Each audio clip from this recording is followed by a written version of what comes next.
Nous sommes de retour pour un nouvel épisode de Principes de base du financement, explication du financement fondé sur les coûts du SPAGJE, le balado dans lequel nous démystifions le financement fondé sur les coûts du système pan-canadien d'apprentissage et de garde des jeunes enfants, un épisode à la fois. Je suis Paulina, votre hôte, ici pour vous guider à travers les complexités du financement et de ce qu'il signifie pour les fournisseurs de services de garde d'enfants. Mais voici la surprise. Nos invités spéciaux qui nous aideront à démystifier ces sujets ne sont pas des êtres humains. Ce sont des voix générées au moyen d'intelligence artificielle qui ont le don de décomposer les choses, analyser les chiffres et peut-être même faire une preuve d'un certain humour numérique. Cette série limitée a pour but de clarifier les principes fondamentaux du financement. Décodons donc le SPAGJE avec l'aide de voix qui ne se laissent jamais. Laissons la parole à nos invités spéciaux. Bienvenue à notre discussion d'aujourd'hui. On va décortiquer deux programmes de financement vraiment clés en petite enfance. On parle de la subvention pour l'augmentation salariale, la SAS, puis le financement de la rémunération de la main-d'œuvre, le FRMO. On se base sur un guide qui explique tout ça. L'idée, là, c'est de rendre ça clair. Comment ça marche, ces affaires-là? Comment ça aide le personnel éducateur, puis qu'est-ce que les services de garde doivent savoir? Bon, allons-y. OK, premièrement, la SAS. La subvention pour l'augmentation salariale, le but principal, c'est quoi au jeu? C'est de réduire le fameux écart de salaire entre les EPI, les éducatrices et éducateurs de la petite enfance inscrits, qui travaillent en garderie agréée, puis ceux qui sont dans le système scolaire public. Puis ça aide aussi à garder le monde, tu sais, le recrutement, la rétention. Exactement. Puis concrètement, là, ça peut aller jusqu'à 2 de plus de l'heure sur le salaire. C'est quand même pas rien. Puis en plus, l'employeur reçoit comme une aide additionnelle de 17,5 pour couvrir une partie des charges sociales, le RPC, l'assurance-emploi. Ça s'applique au personnel qui est admissible dans les garderies, puis aussi pour les responsables de garde en milieu familial qui sont agréés. OK, ça, c'est pour la SSCA. Mais là, il y a l'autre morceau, le FRMO, le financement de la rémunération de la main-d'œuvre. Comment lui vient jouer là-dedans? C'est un complément? Oui, c'est exactement ça. Ça vient compléter.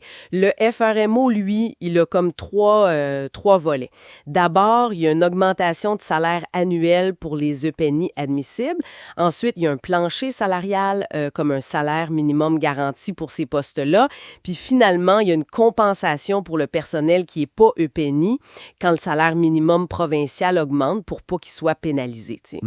Ce qui est intéressant ici, c'est que ça essaie de suivre un peu le coût de la vie, l'inflation, puis aussi les attentes qui sont de plus en plus grandes dans le secteur. D'accord. Puis la façon dont l'argent est versé, ça a changé, si j'ai bien compris, surtout pour le personnel qui s'occupe des plus jeunes, les 0-5 ans. On parle d'intégration au FBC. Oui, c'est ça. Le financement basé sur les coûts. C'est un changement quand même majeur. Pour les 0-5 ans, la SAS puis le FRMO, c'est plus comme des subventions séparées qu'il faut demander.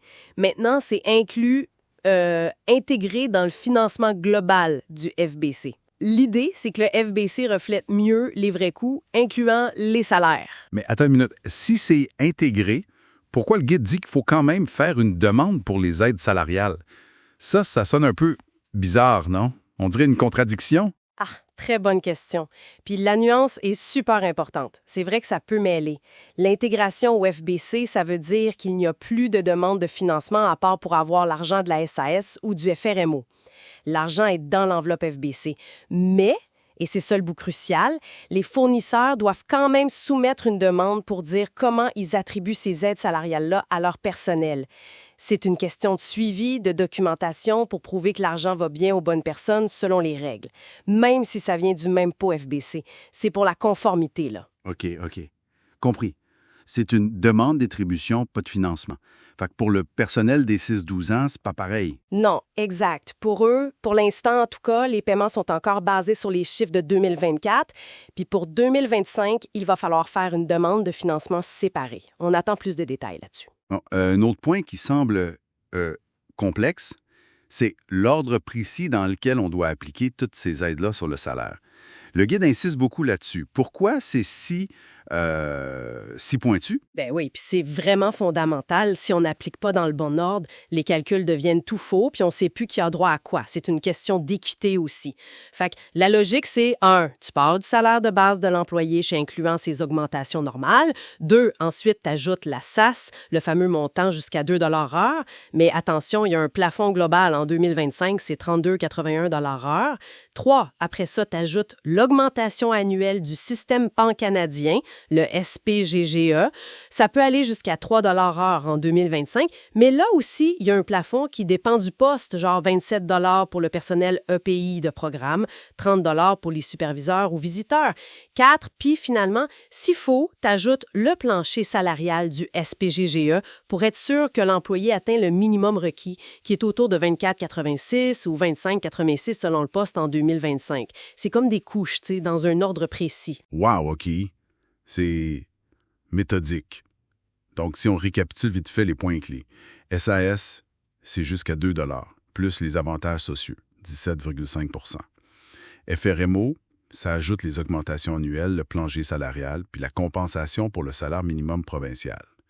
Pour les 0,5 ans, tout ça, c'est maintenant dans le FBC. Fait que pas de demande de financement à part, mais oui, une demande d'aide salariale pour dire comment on le donne.